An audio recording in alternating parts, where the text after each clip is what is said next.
안녕하세요. 정과정 평가 및 실습 과목에서 녹차 정과정 평가의 발표를 하게 된 3주입니다. 발표에 앞서 목차를 살펴보면 목적 및 범위 정의, 정과정 목록 분석, 정과정 영향 평가, 정과정 해석 순으로 발표를 하려고 합니다. 저는 첫 번째 단계인 목적 및 범위 설정 부분에 발표를 맡게 된 오창현입니다.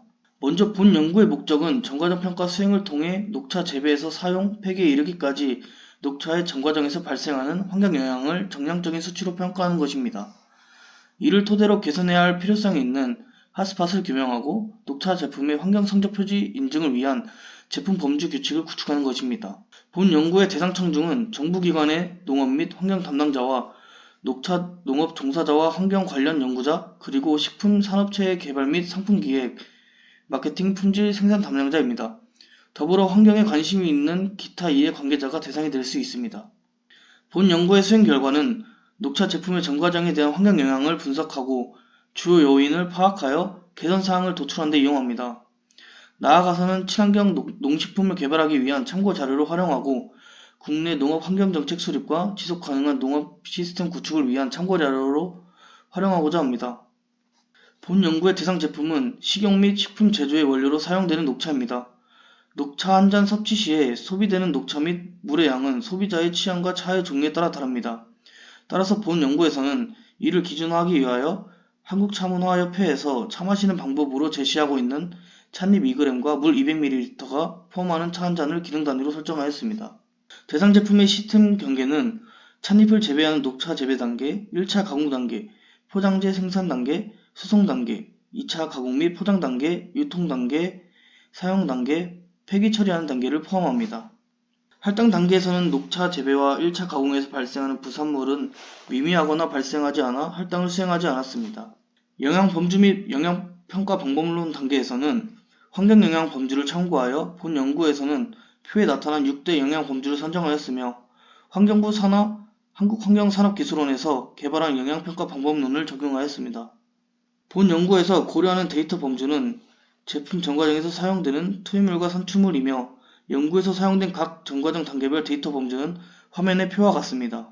데이터 제외 기준 단계에서는 제품의 생산 과정에서 제품의 품질에 영향을 줄 수 있는 모든 데이터를 포함하는 것을 원칙으로 하였으며 제품 생산과 직접적인 연관이 없는 소비되는 물질에 대한 데이터는 제외하였습니다. 본 연구의 데이터 품질 요건은 시간적, 지역적, 기술적 범위로 설정하였습니다. 상위 및 하위 흐름 데이터는 국가 LCI 데이터베이스를 우선으로 적용하였습니다. 국가 데이터베이스가 구축되지 않았거나 사용하기 적합하지 않은 경우 에코인벤트 등의 해외 LCI 데이터베이스를 활용하였습니다. 본 연구의 각 전과정 단계별 데이터 품질 요건은 위의 표와 같습니다.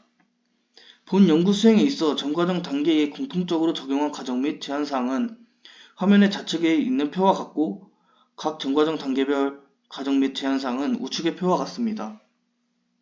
이어서 정과정 목록 분석에 대해서 설명하겠습니다. 정과정 목록 분석은 재배에서부터 최종 폐기에 이르는 정과정을 제품 시스템을 대상으로 하여 투입물 및 산출물 데이터를 수집하고 이를 기능 단위 기준으로 목록화하는 것입니다. 정과정 목록 분석에서 먼저 데이터 수집 및 검증 단계를 거치게 되는데요. 이 단계에서는 현장, 문헌, 통계 데이터를 기반으로 각 단위 공정별 투입물 및 산출물 데이터를 수집합니다. 이렇게 수집된 데이터를 바탕으로 물질 수지와 물 수지를 점검하고 단위 공정별 G2G를 작성합니다. 이 과정에서 녹차 재배의 경우에는 농산물 특성상 질량 보존 법칙이 성립하지 않아 물질 수지를 점검하지 않았다는 특징이 있습니다. 이제 녹차 재배 단계에서부터 폐기 단계에 이르기까지의 데이터 계산을 예의하게 하고 기능 단위 기준으로 목록화한 LCI 데이터베이스 목록을 설명하겠습니다. 전체적으로 설명하기엔 분량이 많아 특징을 위주로 설명하겠습니다. 먼저 녹차 재배 단계에서의 특징은 작물 보호지 부분입니다. 작물 보호지 LCI 데이터베이스를 만들 때 종류별 유효 성분 비율을 곱한 양만 상위 흐름으로 연결했다는 특징이 있습니다. 이후 1차 가공 단계에서는 에너지와 폐기물 등의 물질들을 계산하고 LCI 데이터베이스를 적용하여 각 상하 흐름을 연결하였는데요. 이후 수송 단계에서는 육해상에 관련된 데이터를 정리하였습니다. 그 다음은 포장재 생산 단계와 2차 가공 및 포장 단계입니다. 포장재 생산 단계와 2차 가공 및 포장 단계에서 발생되는 대기 오염 물질의 배출량은 녹차 재배 1차 가공 단계와 동일하게 지자체 온실가스 배출량 산정 지침의 기준에 따라서 각 연료의 배출 계수를 적용하고 그 외 대기오염 물질은 국립환경과학원의 제조업 연수 부분의 계수를 적용하였습니다. 다음은 유통 단계와 사용 단계입니다. 이 과정에서 사용 단계에서 중요하게 봐야 할 것이 있는데요. 녹차 소비에 대하여 각 소비자들의 사용 패턴에 따른 찻잎 및 물 사용량과 물을 끓이기 위한 에너지 사용량이 다르다 보니 이에 관한 부분에 따로 계산을 하였다는 특징이 있습니다. 특히 국내에 녹차 PCR이 존재하지 않아 문헌 및 통계 데이터, 전문가의 자문을 토대로 시나리오를 작성하였다는 특징이 또 있습니다. 마지막 폐기 단계에서의 중요한 특징으로는 폐기되는 찻잎은 더 이상 재활용이 되지 않기 때문에 대부분 매립하거나 소각이 된다는 특징이 있습니다. 또한 포장재의 경우 회수가 되는 부분도 있고 비회수되는 부분도 있어 여기서 회수되는 것은 재활용으로 나머지는 매립 및 소각으로 분류했다는 사실을 알 수 있습니다. 이어서 전과적 영향평가에 대해 발표하겠습니다.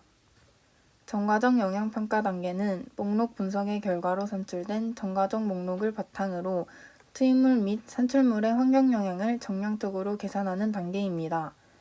영향평가 프로그램은 국내 전과적 평가 전용 소프트웨어인 토탈, 영향평가 방법론은 환경부 산하 한국환경산업기술원에서 환경성적 표지 인증을 위해 개발된 영향평가 방법론, 영향범주는 환경부의 6대 영향범주인 지구온난화, 자원고갈, 산성화, 부영향화, 오존층 파괴, 광화학 산화물 생성입니다.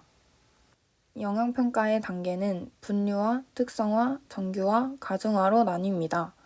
이때 정규화 및 가중화 단계는 주관적 요소 개입 우려가 있어 선택사항이므로 본 연구에서는 객관성 유지를 위해 특성화 단계까지만 수행하였습니다. 전과적 영향평가의 세부 분석을 살펴보겠습니다. 지구온난화 특성화 결과에서는 사용이 가장 높은 기여도를 나타내고 자원고갈 특성화 결과에서는 포장재 생산이 가장 높은 기여도를 나타냅니다. 산성화 특성화 결과와 부영향화 특성화 결과에서도 포장재 생산이 가장 높은 기여도를 나타냅니다. 오존층 파괴 특성화 결과에서는 녹차 재배가 가장 높은 기여도를 나타내고 광화학 산화물 생성 특성화 결과는 포장재 생산이 가장 높은 기여도를 나타냅니다. 다음은 전과적 해석 단계입니다. 먼저 기여도 및 하스파 분석입니다. 전과적 영향평가 결과를 분석하여 각 영향범주별 큰 영향을 미치는 주요 이슈를 규명하는 기여도 분석을 수행하였습니다. 표는 투입 및 산출되는 물질이 각 환경영향 범주에 미치는 기여도를 나타낸 것으로 영향범주별 기여도가 3% 이상인 주요 이슈만 규명하였습니다. 6대 영향범주의 기여도를 분석한 결과 녹차 재배 단계에서 사용되는 연료, 1차 가공 단계에서 사용되는 연료, 사용 단계에서 사용되는 에너지, 그리고 틴케이스 포장재 생산이 주요 이슈로 판명되었습니다. 오존층 파괴를 제외한 영향범주에서 재배 단계의 환경 영향이 비교적 작았습니다. 녹차 농가는 작물보호제의 사용을 최소화하고 화학 비료보다는 퇴비, 유박 등의 유기 비료를 사용하였고 재배 단계의 환경 영향 중 농기계 연료의 비중이 큰 것으로 사료됩니다. 사용 단계의 연료 및 전기는 지구온난화 자원고갈 영향범주에서 특히 기여도가 높은 것으로 판명되었는데 이는 소비자의 물 사용량과 에너지 사용 비율에 따라 그 기여도와 환경 영향값이 달라질 소지가 있기에 물 사용량과 에너지 사용 비율에 따른 민감도 분석을 수행하였습니다. 틴케이스 생산은 모든 영향범주에서 높은 기여도를 보였으며 특히 광학산화물 생성 영향의 95.3%가 틴케이스 생산으로부터 발생하였습니다. 틴케이스 생산의 환경 영향이 큰 이유는 틴케이스의 원료로 사용되는 주석 도금 강판에 의한 것으로 판명되었습니다. 민감도 분석입니다. 기여도 분석 결과 차 소비는 환경 영향에 큰 영향을 미치는 핫스팟으로 확인되었습니다. 끓는 사용량과 에너지원 비율을 주요 매개 변수로 하여 민감도 분석을 수행하였습니다. 연구에서는 차 한 잔을 소비하기 위하여 끓는 물 200ml와 건조된 차 2g이 필요하며 물을 끓이기 위한 에너지원으로 46%의 전기와 54%의 LNG를 사용한다고 가정하였습니다. 끓는 물 사용량에 따른 민감도 분석 결과 지구온난화 영향을 기준으로 15에서 22.5%의 증감률을, 자원소모 영향을 기준으로 10에서 14.9%의 증감률을, 오존층 파괴 영향을 기준으로 7.9에서 11.9%의 증감률을 보였습니다.